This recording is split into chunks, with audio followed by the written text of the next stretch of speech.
Voilà, voilà. C'est bon.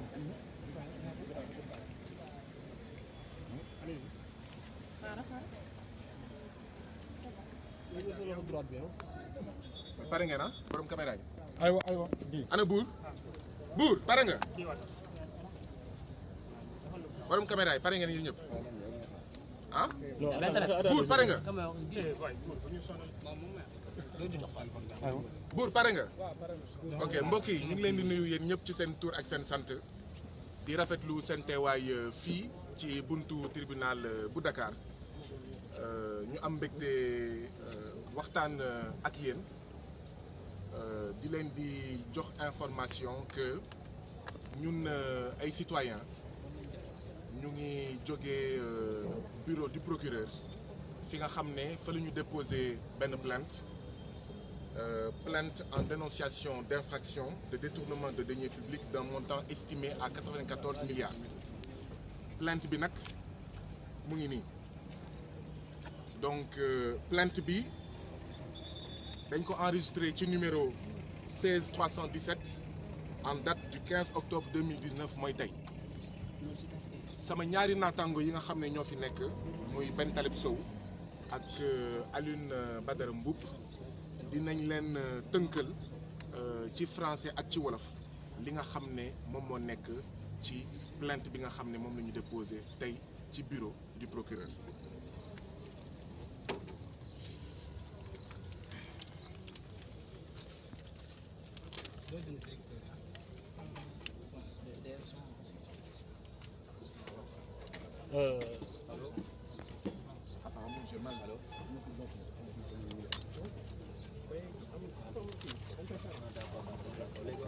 Mesdames et messieurs, Ben Taleb Sow.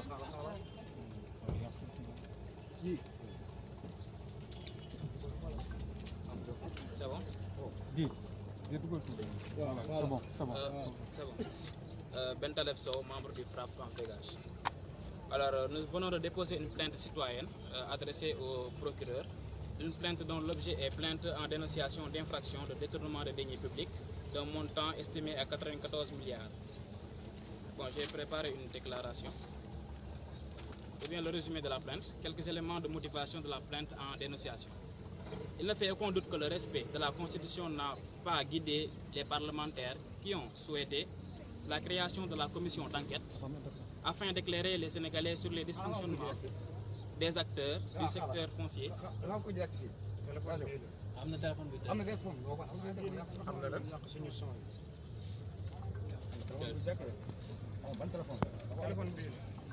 Je reprends.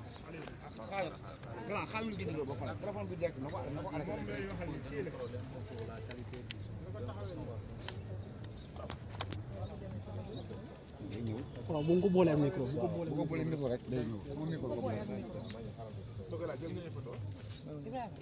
Ibrahima xoolal bu ko boolee benn micro bu ko boolee benn micro téye ko rek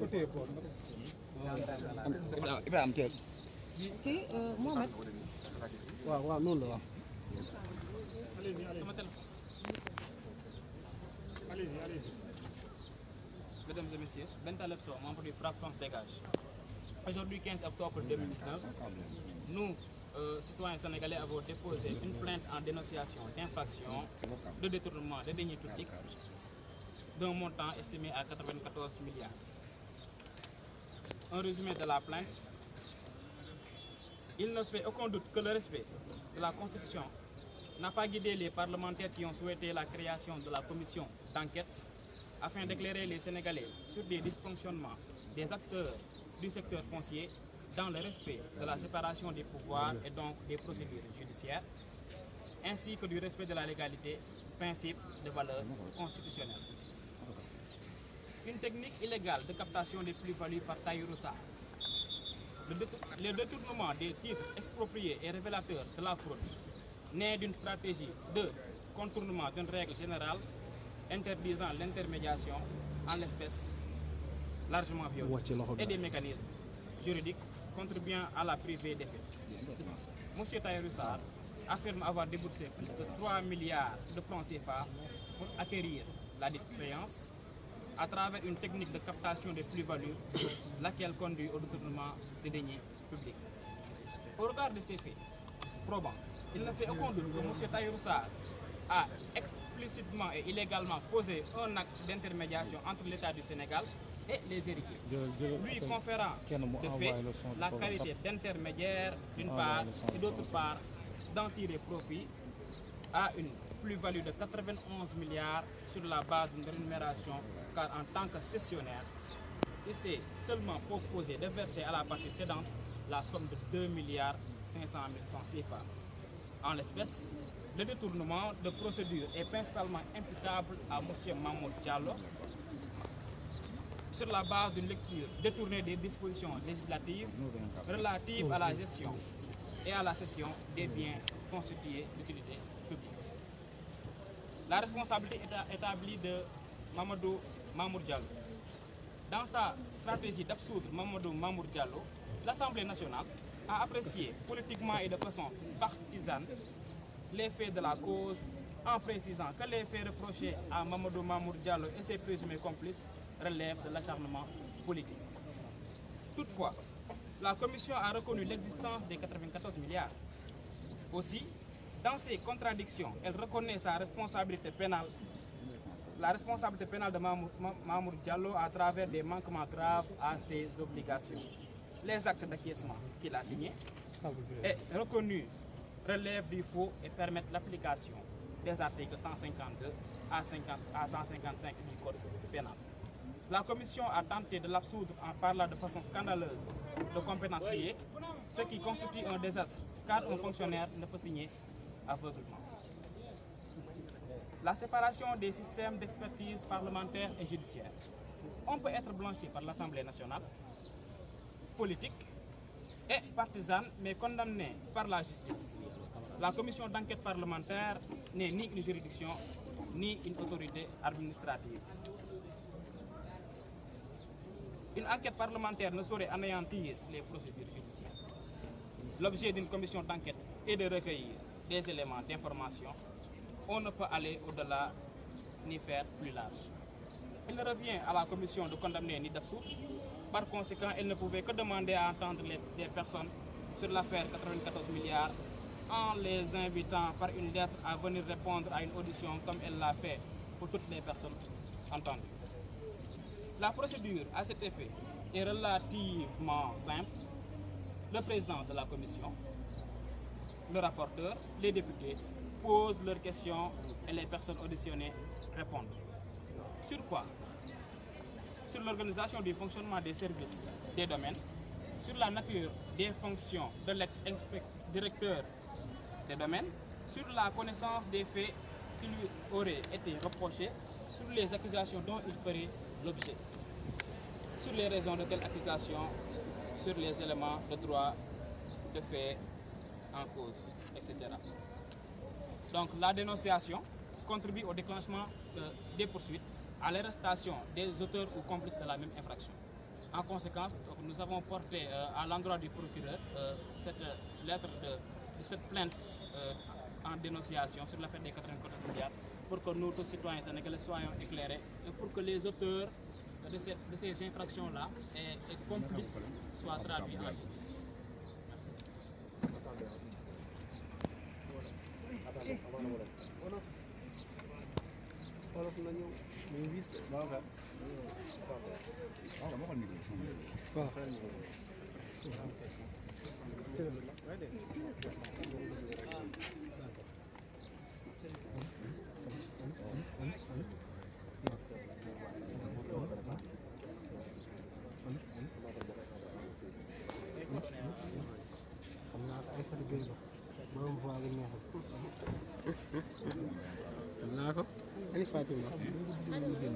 Divinateur Akumba Amat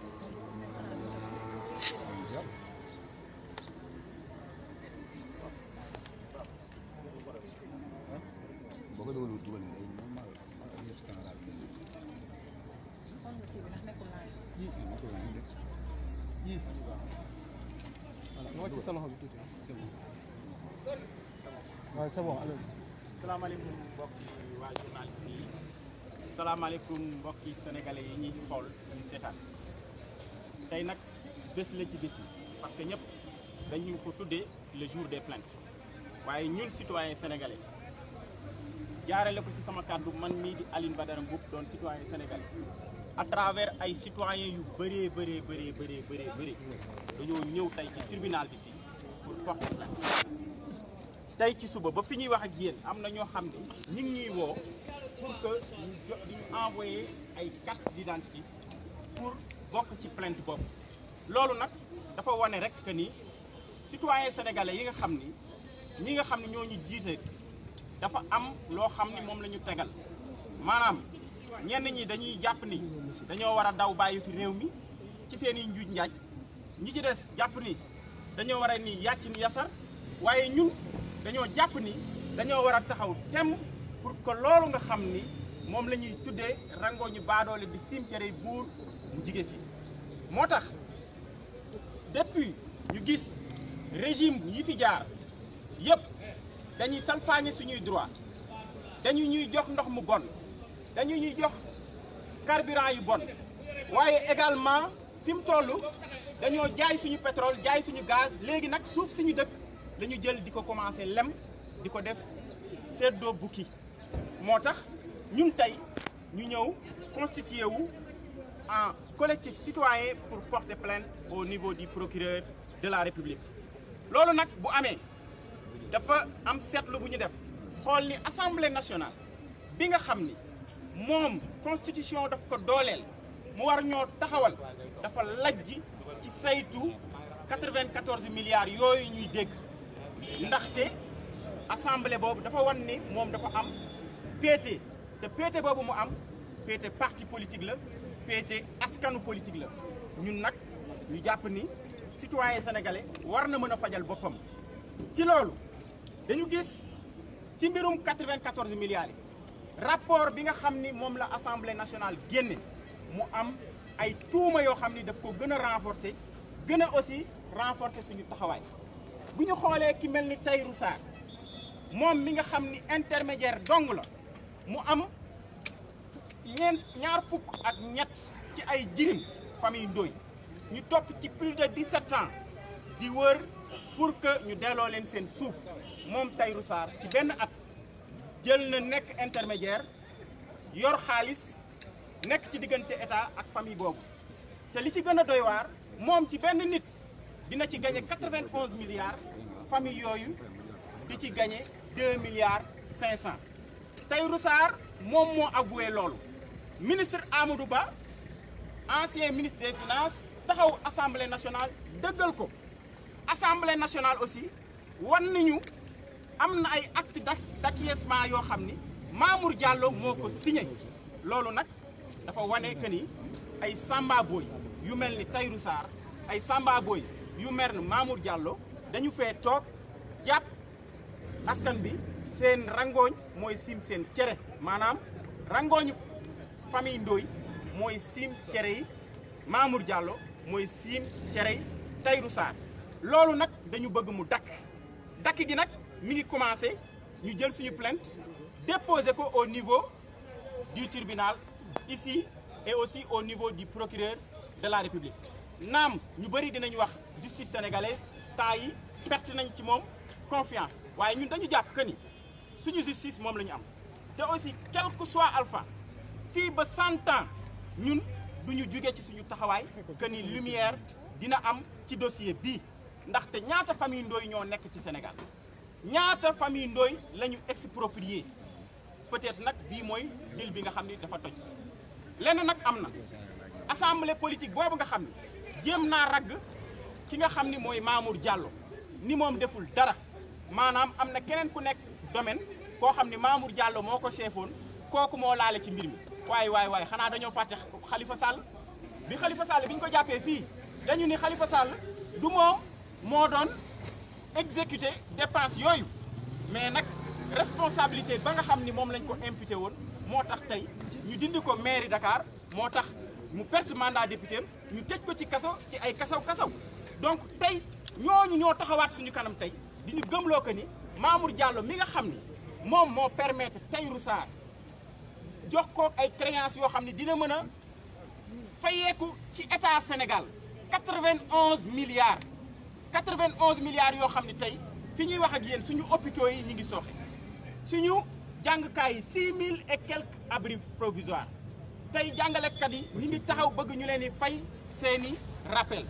ñi nga xam ne ñooy ay citoyens doon ay jeunes amuñu emploi ñenn ñi sax am na yenn société yoo xam ne dañu leen a dàq tey nag waruñu mën a taxaw ñun citoyens sénégalais am benn groupe de bandits boo xam ne dañuy jàpp ci suñu suuf di ko caxat-caxatee moo tax bi ñu porté plainte dañu viser ay délits yoo xam ni tey tegu na ci ndodd ki nga xam ni moom mooy Mamour Diallo ak ki nga xam ni moom mooy Tahirou Sarr première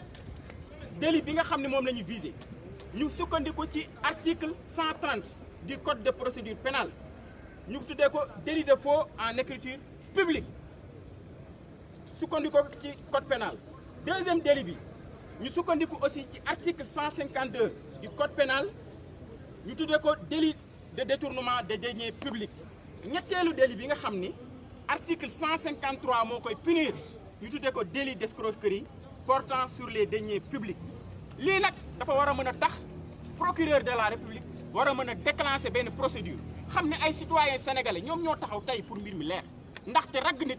taxul mu set assemblée rôle am du pour setal nit ndax ñoom commission boobu nga xam ne moom la ñu teg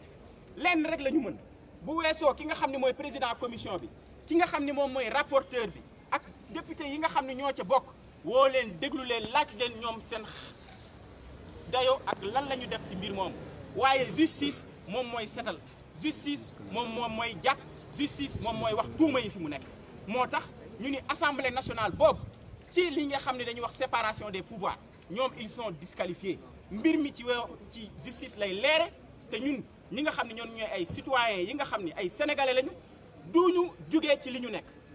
dinañ wax nag lii c'est une première procédure bu ñu jugee fii yeneeni jour dinañ dajalawaat ay yeneeni citoyens sénégalais pour di chaque jour chaque semaine ñu porte plainte parce que jàpp nañu que ni warul a am ay jirim yoo xam ne alalu jirim ak li nga xam ne moom la ci diine chrétienne wax li nga xam ne moom la ci diine l'islam wax ñu jàpp 23 personnes ñoo xam ni seen ndono moom la ci ñaari nit bëgg a séddoo loolu nag ñun duñu ko nangu parce que kenn ki nga xam ne moom mooy inspecteur des domaines Mamour Diallo dégg nañ ko fi mu dem Louga def meetingu 100 millions loolu nag dafay wane ni blanchiment d'argent boobu dafa nekk ci biir parti APR moo tax ñoom peut-être député yi ànd ak moom ñu bëgg koo def affaire de gang bëgg koo ragg waaye loolu du am lii nag du guléet gis nañu ni waa DIC jéem nañu ragg Aliou Sall gis nañu ni assemblée nationale jéem nañu ragg ki nga xam ni moom mooy Mamour Diallo waaye Mamour dañ di ko moom plainte am la ñuy xaar Mamour porté wul plainte mais ñun porté nañu plainte Mamour ñun duñ la bàyyi dinañ la ñàpp Mamour dinañ la topp ba au dernier retranchement pour que mbir mi leer que jirim yi ak sénégalais yëpp dellu ci li nga xam ne moom mooy état de droit. Aline Badara Mboup.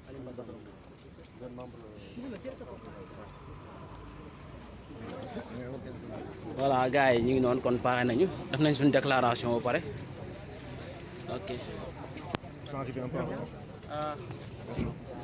Sen TV disait qu'il devait reprendre. Agent judiciaire de l'État dañ ko def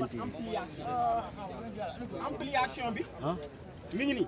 plainte bi dénonciation la ñun citoyen sénégalais am nañu droit ñaax suñu procureur ndax mu autosaisir jël dossier bi am nañu droit aussi ñaax ki nga xam ne mooy agent judiciaire de l'État bi nga xam ne mooy avocat état pour que xaalis bi ñuy tudd ci classé gi mu mën a 94 milliards mu mën a dellu ci askan ampliation ko aussi agent judiciaire est-ce que doon leen organisé wu comme ça ngeen jël benn yoon parce que ñun dañuy kiiwaat léegi ah Ben Aline Sen TV dañu bëgg a jàll ils avaient des problèmes techniques quoi ñu ngi nii ah Ben yow ak Aline Sen TV dañu am problème technique.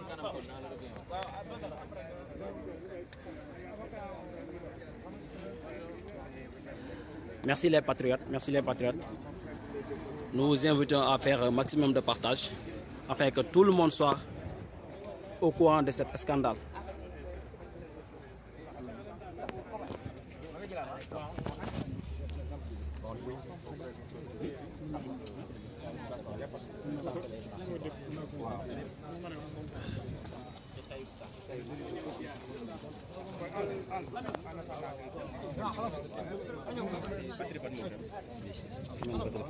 non non non maa ko soxla mën naa jël lii rek. waaw lii rek jëlal la ne. ba tam xaar ok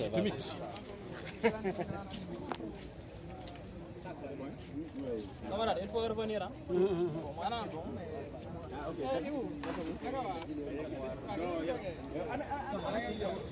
Góor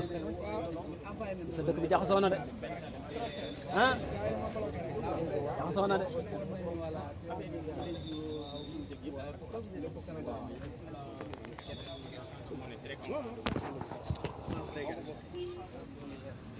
Merci bien. Je vous en prie.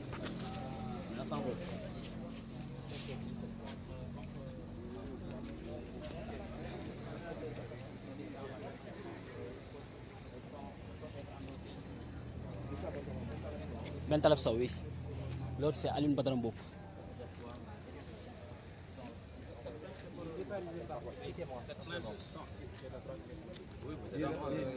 Si je comprends bien, les articles 130 du code vous allez voir, c'est pas très intéressant. Expliquez-nous plus simplement. Délit de faux en écriture publique, article 52 du code On pénal. va donner une bonne information. Article 153 du code pénal, escroquerie portant sur les deniers publics. Donc toutes ces infractions sont imputables au sieur Mamour Diallo, ex-directeur des impôts et domaines, et M. Tahirou Sarr. Utilisez des mots plus simples, nos auditeurs ne connaissent pas ces articles. Parce qu'on ne peut pas aussi parler de droit sans pour autant citer les articles. Soyons simples, soyons sur le fond du dossier, pas sur le volet judiciaire. Qu'est-ce que vous reprochez à Mamour Diallo, clairement? On reproche à Mamour Diallo le fait qu'il a aidé une tierce personne qui s'appelle M. Tahirou Sarr à faire une intermédiation. Ça veut dire quoi? En obtenant un plus-value de 91 milliards. Intermédiation sur une somme sur une plus-value de 91 milliards de nos francs. Parce que ça veut dire quoi? Qu'il a détourné 91 milliards? On peut dire qu'il a détourné 91 milliards parce que c'était 94 milliards qui devaient être payés à la famille Ndoye. Et malheureusement, le sieur Tahirou Sarr a intervenu au niveau de la famille pour acheter la créance à hauteur de 2 milliards 500. Donc sur les 94 milliards, eux, ils obtiennent une plus-value de 91 milliards. Bon, en gros, ils se sont enrichis sur le dos de l'État, c'est ça? Exactement. Donc ils se sont enrichis sur le dos de l'État, sur le dos du contribuable sénégalais, parce que exactement ce qu'ils ont fait, ils ont essayé d'acheter une créance. Je ne peux pas dire acheter parce que je ne pense pas qu'il a payé les 2 milliards 500, mais il a proposé 2 milliards 500 pour acheter la créance. Je ne pense pas qu'il n'a pas encore payé toutes les 2 milliards 500 pour ensuite s'enrichir sur le dos des Sénégalais à hauteur de 94 milliards. Et celui qui a signé les deux actes d'acquiescement, c'est le sieur Mamour Diallo. Donc,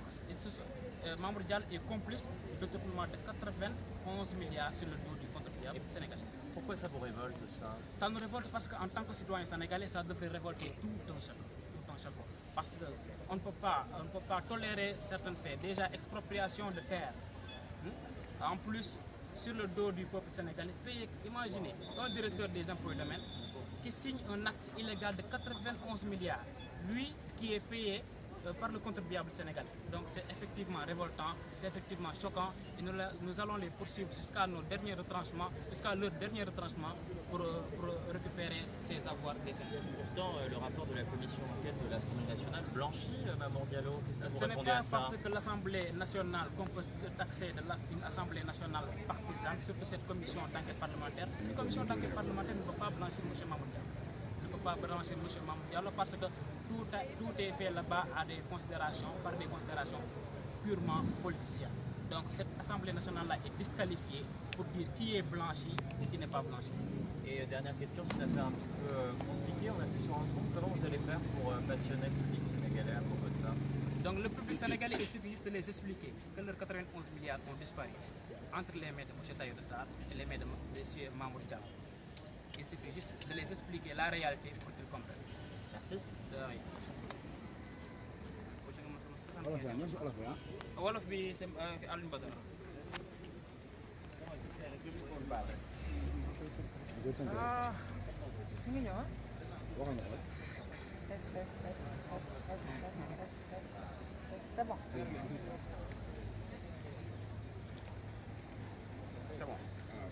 C'est salaamaaleykum mbokk Sénégal salaamaaleykum suñu mbokki journaliste tey dafa am bés ci bés yi ndaxte ñëpp xam nañu bés bi ñu ngi ko tuddee le jour des plaintes waaye ñun suñu bas maanaam ñun ay citoyens sénégalais jaarale ko ci suñu kàddu ñun ñu taxaw man mii taxaw di Alioune Badara Mboup ànd ak un collectif des sénégalais basé ici au Sénégal mais aussi de la diaspora tey dañoo décidé ñëw fii nga xam ne moom mooy tribunal de Dakar pour porter plainte bi nag ba sànq bi ñuy waxanteeg yéen am na ay citoyens yoo xam ne ñu ngi ñuy woo nit ñi dañ cee bëgg a bokk ndax loolu dafay wane ni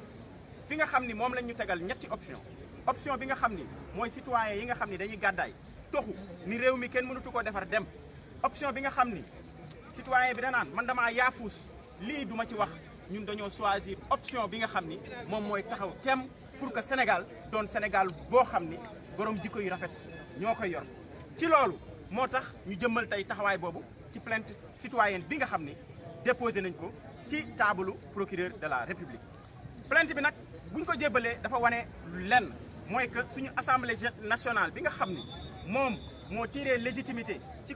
constitution Sénégal dafa lajj ci taxawaayam ndaxte assemblée boobu bu ñu xoolee lenn rek moo ko ñor ragg koo xam ni dafa bokk ci ay seeni ñoñ bokk ci Benno Bokk Yaakaar moo tax ñu ni ñoom ils sont disqualifiés ñun citoyens sénégalais ñun ñi nga xam ni ñun ñoo am la légitimité populaire ñun ñoo ñëw tey jël notre courage entre nos mains pour déposer plainte bi nag dafa viser ki nga xam ni mooy Tahirou Sarr ndax Tahirou Sarr benn nit la boo xam ni dafa fekk ay jirim lu mat 23 jirim maanaam ñaar fukk ak ñett ci ay jirim ñu am suuf ndono ñooñu toog lu ëpp fukki at ak juróom-ñett di dawloo ci ginnaaw justice ñu am ñaari décision de justice ba léegi mënuñoo fexe ba jot ci seen xaalis Tahirou Sarr ñëw taxaw ci diggante bi diggante état Sénégal ak jirim yooyu jéem a fexe ba jënd bor boobu jënde ko ci 3 milliards bëgg a jox jirim yi ñaari milliards ak genn wàll bëgg a encaisser li nga xam ni moom mooy 91 milliards loolu nag Tahirou Sarr su ko defee moom dafa am complicité bi mu am mooy Mamour Diallo mi nga xam ni moom mooy directeur des domaines moom moo ko signé ay acte d'acquiescement acte yooyu ñoom ñoo permettre à ce que Mamour Diallo mën a permettre à Tahirou Sarr mu mën a dem ci turu état du Sénégal mën a encaisser 91 milliards jirim yi di encaisser ñaari milliards loolu ñu ni dafa doy loolu dafa ñaaw ci dëkku l'islam dëkk bu ay chrétien nekk ñu xam alalu jirim liñ ci wax waaye li gën a doy waar mooy que dañoo gis assemblée politique ñu def seen benn commission parlementaire di jéem a ragg Mamour Diallo di wax ni moom dara defu ko am na keneen ku nekk inspection du trésor koo xam ni moom moo laale ci mbir mi waay ngalla xanaa ñoom dañoo fàtte Khalifa Sall ñoom bi ñuy tuumaal Khalifa Sall dañ ni Khalifa Sall moom du moom moo doon débloqué xaalis bi waaye dañ ni daf ci amoon responsabilité tey waa ji fay rek la def Mamour Tahirou Sarr waaye acte yi nga xam ni moom la ki nga xam ni mooy Tahirou Sarr moom la bénéficié wu Mamour Diallo moo ko signé te bi mu koy signé ñi nga xam ne ay impacté du tiers ñu ngi leen di fay mètre carré bu nekk 10 000 francs moom Tahirou Sarr ñu koy fay 37 000 francs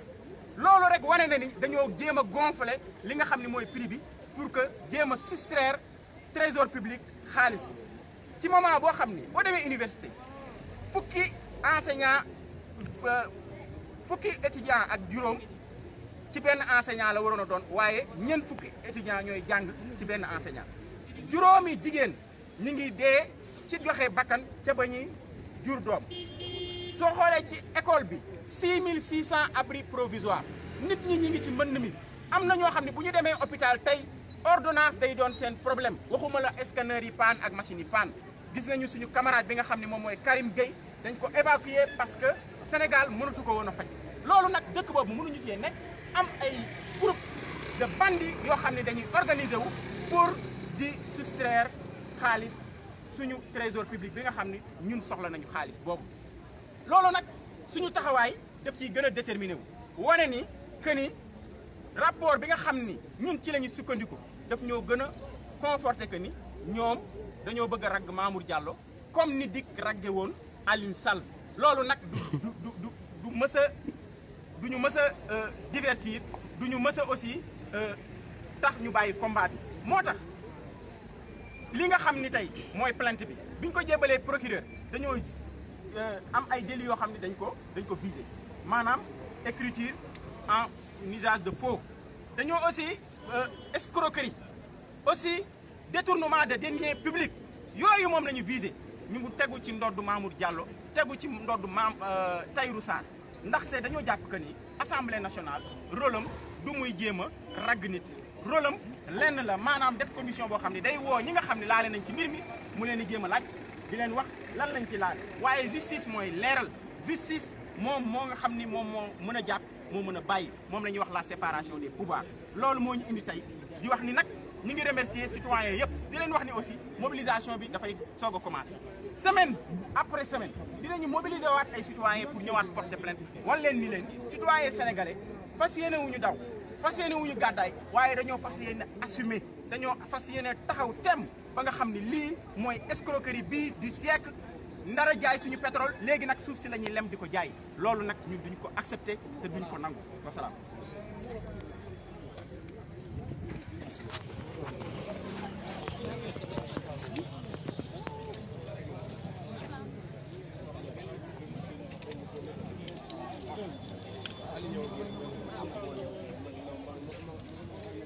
Bon